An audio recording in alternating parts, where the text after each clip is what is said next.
Di Mazmur pasal yang ke-55 ayat yang ke-7 sampai ke-8.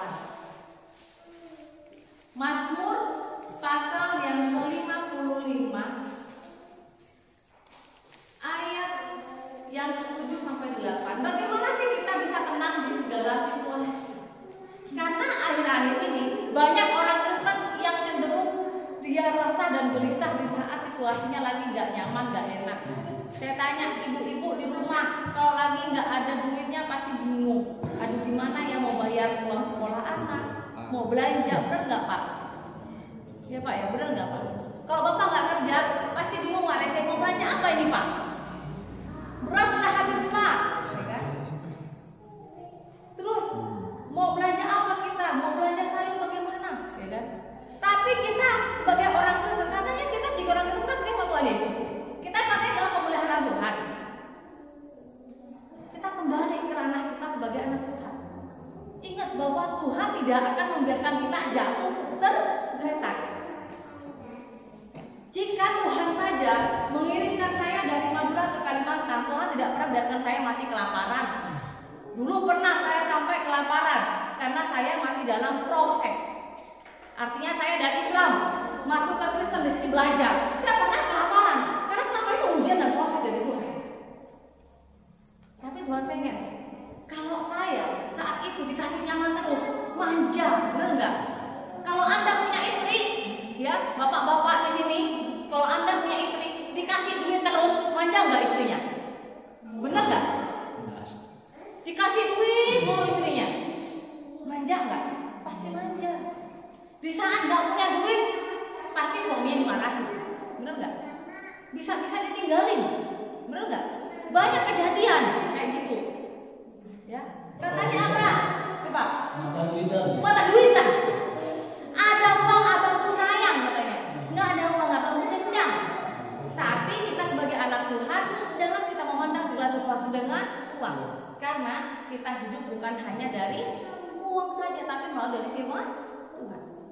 Kalau kita menikah, kita hidup di dalam Tuhan Yesus, segala sesuatunya kita melihat itu semuanya dari berkat Tuhan.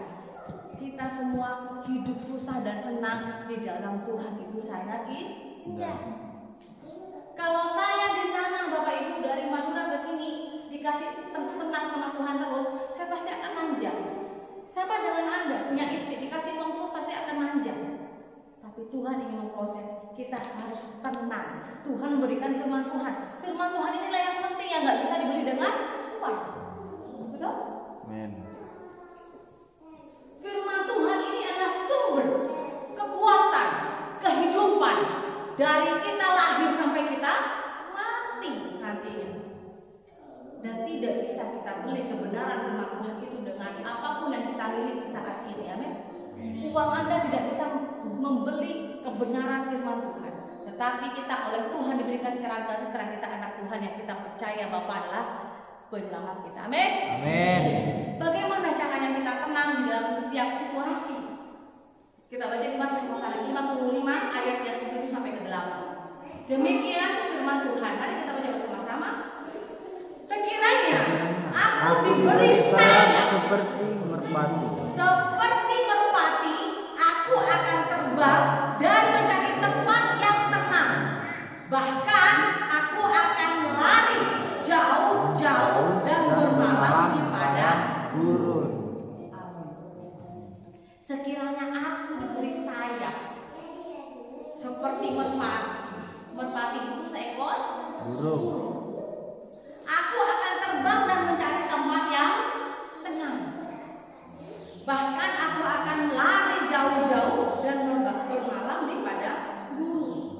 Ada banyak perkara di dunia ini yang berjalan menuju kehancuran, saudara. Akhir-akhir ini banyak orang mengalami kegelisahan. Orang-orang sekarang banyak yang susah cari kerja, benar nggak? Benar nggak benar? Kerjaan ada Bu, tapi susah dapat duitnya, benar nggak? Kerjaan ada, tapi susah dapat duitnya. Ada Bu dapat duitnya, tapi cepat habis. Karena kenapa? Uang sekarang 100.000 sama uang 10 tahun yang lalu 100.000 besar sekali. Nilai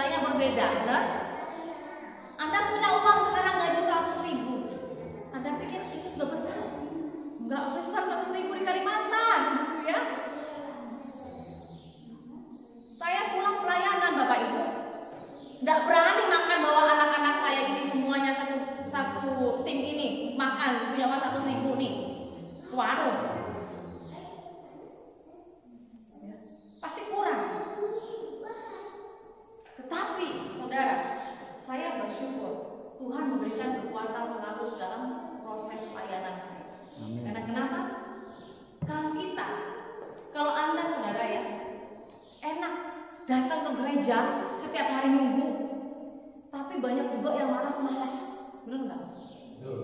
Betul nggak? Datang ke gereja padahal melimpah, dekat rumahnya dekat, tapi malasnya minta ampun. Ya. Sedangkan saya saudara, dari Beduai, saya bukan dari Balai ya, dari Beduai datang ke sini nih mau 2 jam. Kalau becek udah berapa? Dulu pernah saya waktu becek jalan pertama kali pelayanan ke sini sampai 3 jam masuknya. Dari jam 12 masuk ini sampai jam 3. Karena kenapa? Katanya orang Madura lagi bulan-bulan, Pak. Masih maco saya di sana. Karena mobil nggak bisa masuk. Motor terjengkak. Tapi kenapa? Saya melihat bukan saya melayani orang-orang perimpah, tapi saya melayani Tuhan. Ingat saudara, kalau Anda melihat segala sesuatu kita datang kepada Tuhan, Anda jangan melihat saya datang ibadah mau ketemu Ibu Diana yang khotbah. Jangan. Tapi ingat bahwa saya datang ke rumah Tuhan karena saya ingin mendengarkan kebenaran firman Tuhan. Amin. Amin. Itu yang Anda datang. Jangan hanya datang nanti Mas Rio ya dan Dona ya, terus Ibu Chelsea yang akan nanti khotbah. Jangan. Tapi kita datang, saya datang ke rumah Tuhan karena saya ingin mendengarkan kebenaran firman Tuhan. Haleluya. Amin. Amin. Itu yang Anda harus dengarkan. Saya tanya kepada Anda, setelah Anda kerja setiap hari 1 minggu, selama 6 hari Anda kerja, adakah ada yang baca firman Tuhan? Saya tanya, adakah membaca Alkitab? Yang lain nggak ada. Sibuk. Tapi suruh sembahyang, sibuk lagi. Makanya Bapak Ibu, kalau Anda sibuk kerja, setidaknya luangkan waktu, oke? Baca di Kejadian pasal yang kedua, Tuhan aja memproses, membentuk bumi dan segala isinya itu 6 hari. Mari, ya, jangan kayak melebihi dari Tuhan kita bekerja sampai 7 hari. Jangan sombong. Ingat, Tuhan tidak suka dengan orang sombong. Kalau ada lagu firman Tuhan apa? Pujian-pujian, ku pandang wajahmu dan berseru, pertolonganku datang darimu. Kalau lagi susah datang nyanyi sampai nangis, suruh sembahyang hilang-hilang. Lalu datang kalau sakit, Ibu Pendeta tolong doakan saya Ibu Pendeta, tapi sembahyang tidak pernah datang. Sekali disembuhkan Tuhan, bukan disembuhkan Ibu Pendeta atau Bapak Pendeta. Setelah sembuh hilang lagi, Pak. Nah, habis itu pulang lagi ya, didoakan. Kalau udah sakit didoakan, lalu nggak sembuh, udah maju doanya Ibu Pendetanya, Bapak Pendetanya. Tapi ingat, kalau kita iman tanpa perbuatan, hakikatnya adalah mati. Kalau kita nggak percaya kepada Tuhan, kita nggak menyerahkan hidup kita kebenaran kepada Tuhan, itu nggak akan pernah berhasil dalam segala hal. Dalam segala hal. Ingat Bapak Ibu, Anda di sini orang pribumi loh. Anda di sini orang pribumi. Anda lihat ke jauh sana. Anda lihat ke balai. Ya. Di balai ada orang banyak pendatang. Jangan usah jauh-jauh lah, di depan ada orang Madura ini. Jangan usah jauh-jauh di balai. Di depan ada orang Madura ini. Di balai ada orang Padang, ya. Ada orang Bugis, ada orang Batak, orang Jawa, orang pokoknya banyak. Tapi lihatlah Anda, kenapa mereka lebih maju daripada Anda? Ayo, karena kenapa? Karena mereka rajin ibadah. Mereka membuka pola pikiran melalui firman-firman. Orang Kristen pasti hidupnya lebih maju yang takut dengan Tuhan. Kenapa saya katakan begitu? Gak usah jauh-jauh. Contohlah saya. Saya datang dari Madura tahun 2014 datang ke Kalimantan. 2014 Anda sudah ada, betul nggak? Udah punya rumah, betul nggak? Udah punya kebun, punya ini dan itu. Saya di sini masih luntang lantung, Bapak Ibu. Saya cuma dari Madura ke sini cuma bawa 1 tas baju, nggak punya apa-apa.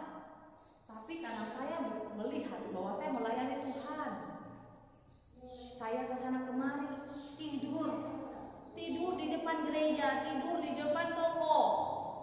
Saya dulu pernah merasakan itu, Bapak Ibu. Tapi karena hati saya melayani Tuhan, saya pernah jadi kuli, saya pernah jadi pembantu.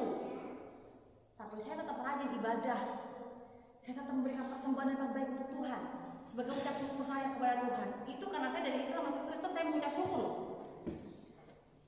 Saya ingin mengajari kepada Anda bahwa Anda harus bersyukur. Pertama, kedua rajinlah ibadah, memberikan yang terbaik untuk Tuhan. Takut dengan Tuhan, mau dengar-dengaran perkataan-perkataan pendetanya. Mau susah, senang, sakit, dan bagaimanapun Anda tetap patuh dan setia kepada Tuhan. Percayalah saudara, bahwa cepat atau lambat, tapi yang pasti hidup Anda akan berubah. Amin. Dan di sini saudara, bahwa sikap orang percaya menghadapi situasi, kita tak perlu terkejut dan kejut hati, karena Alkitab sudah menyatakan jauh sebelumnya. Ingat bahwa mengapa kita harus bersikap tenang dengan apapun juga yang kita alami. Kita harus belajar pengendalian diri. Misalnya kita belajar, kita saat ini membuka usaha berkebun. Ya sekarang ini kan proses nugal, ya kan? Orang sekarang di sini habis dari nebas, bakar ladang, nugal. Nah di saat nugal kita ini berdoa, mengandalkan Tuhan, minta dengan Tuhan. Kalau perlu puasain juga. Sama waktu saya mau membangun gereja di tempat ini, mau jangankan bangun gereja, mau masuk pelayanan ini saya puasa. Kalau lihat dulu ya di YouTube saya, saudara, mungkin saya lebih kurus daripada sekarang, karena saya lebih suka puasa dulunya. Karena kenapa? Tantangannya lebih besar di saat mau merintis daripada sekarang. Puasa terus. Pengen apa? Pengen bahwa saya ingin mendirikan rumah Tuhan, saya ingin melayani Tuhan, ingin memuliakan Tuhan. Itu ya tujuan saya. Tapi kalau kita memuliakan Tuhan, maka berkat-berkat Tuhan akan mengikuti kita dengan sendirinya.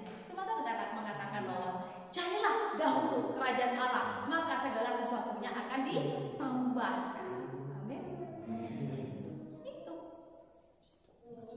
Percuma ada enggak orang yang sampai nungging-nungging kerjaannya enggak kaya gitu-gitu doang. Kayak sebentar habis itu hilang terus.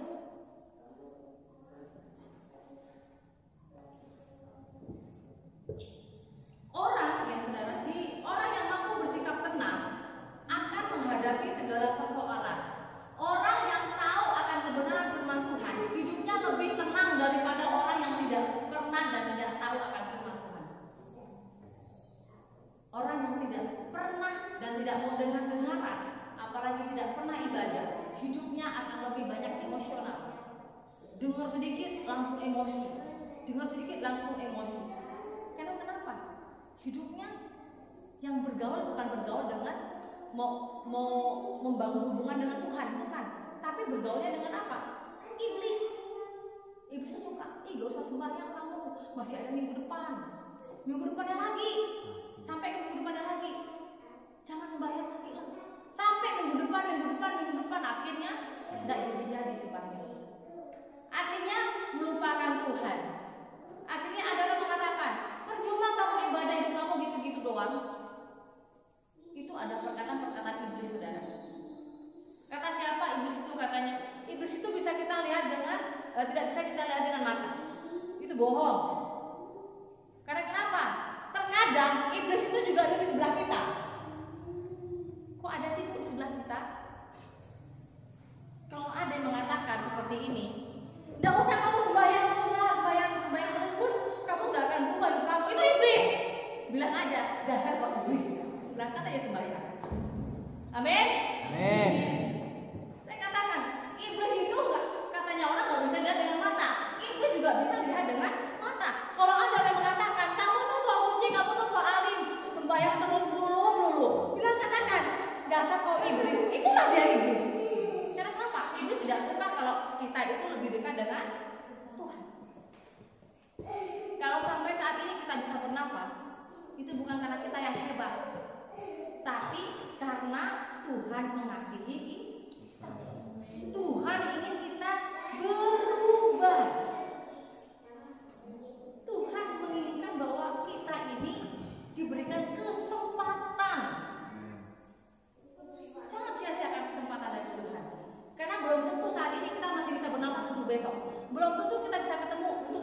betul nggak Pak Apin?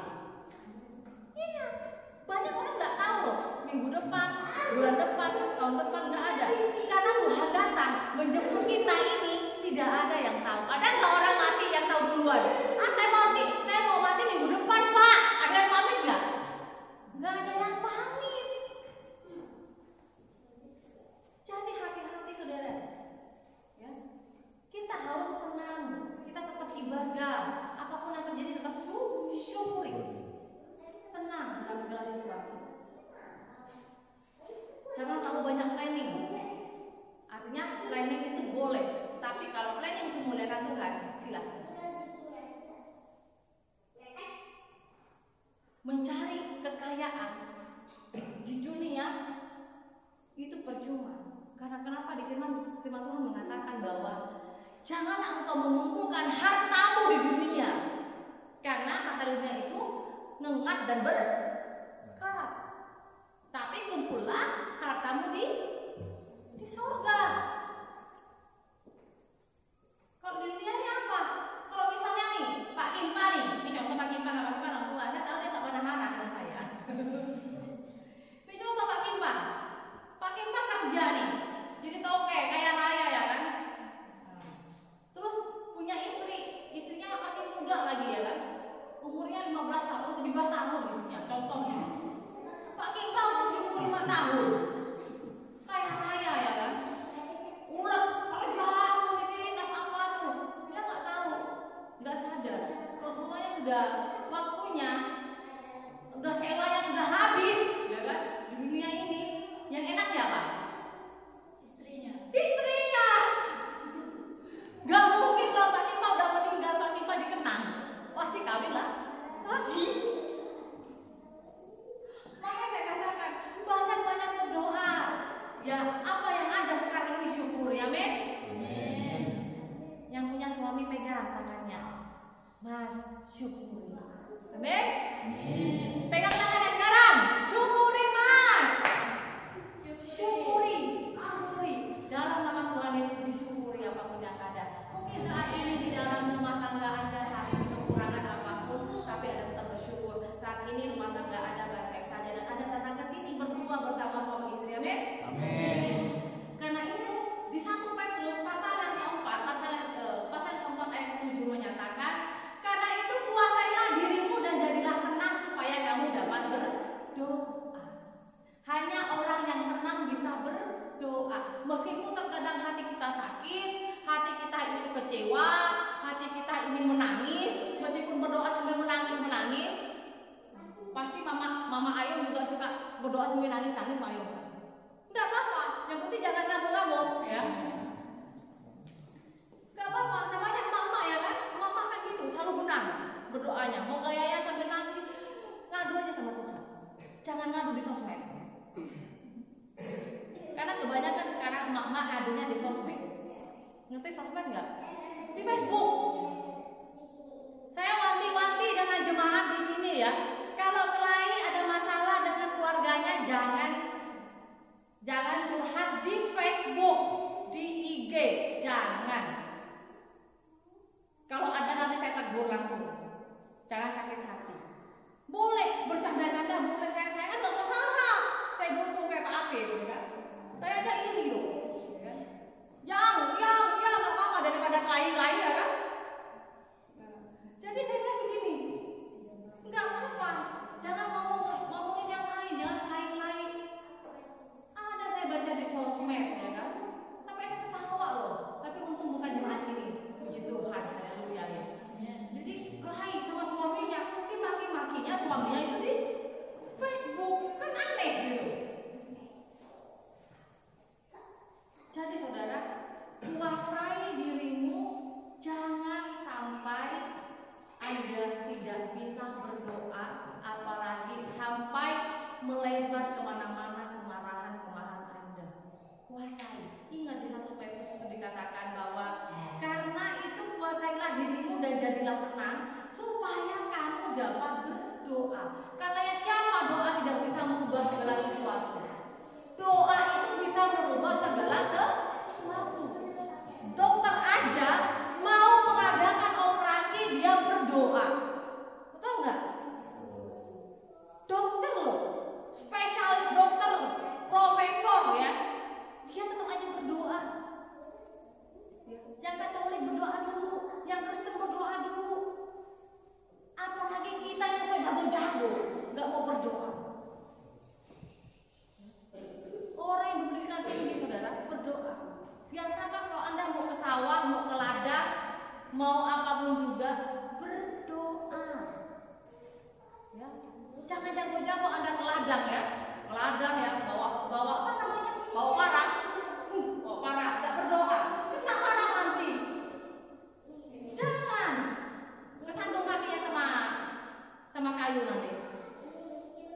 Tapi dokter saja, ingat, kita lihat dokter aja yang profesor, dia mau operasi aja dia berdoa.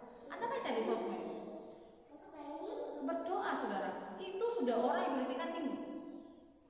Contohlah orang-orang yang baik dan benar, agar kita juga tempias juga hal-hal yang baik. Jangan meniru hal-hal yang buruk dari orang lain, tapi tirulah hal yang baik. Iya, si itu tuh kok bisa maju, kenapa ya? Oh ternyata dia rajin berdoa ya. Karena kenapa? Di Kristen diajarkan bahwa doa dapat merubah segala sesuatu.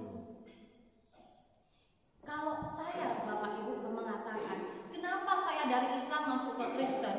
Ya, karena saya sudah berdoa itu loh. Jika Tuhan yang orang Kristen bisa menyembuhkan saya, maka saya akan percaya bahwa Tuhan yang orang Kristen itu ada.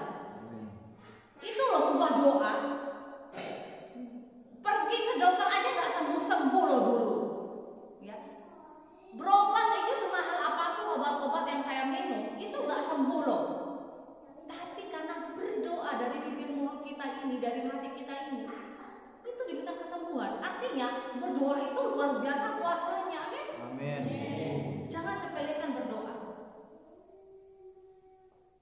Memang berdoa itu tidak terlihat dengan mata langsung ya, mujizat itu. Tapi ada yang tidak percaya mujizat itu nyata dan bisa kita rasakan kalau kita benar-benar percaya. Amin. Amin. Yang terakhir, Mazmur pasal yang ke-62 ayat yang kedua. Demikian firman Tuhan. Kunci untuk mengalami ketenangan adalah tinggal dekat Tuhan, karena Dialah sumber keselamatan bagi kita. Amin. Tinggal dekat dengan Tuhan. Selama saya pelayanan di Kalimantan, yang paling banyak saya melayani orang berdoa adalah orang sakit aneh-aneh. Ngerti nggak sakit aneh-aneh? Orang yang sakit kena santet lah, dijupunin orang lah, sakit nggak sembuh-sembuh lah.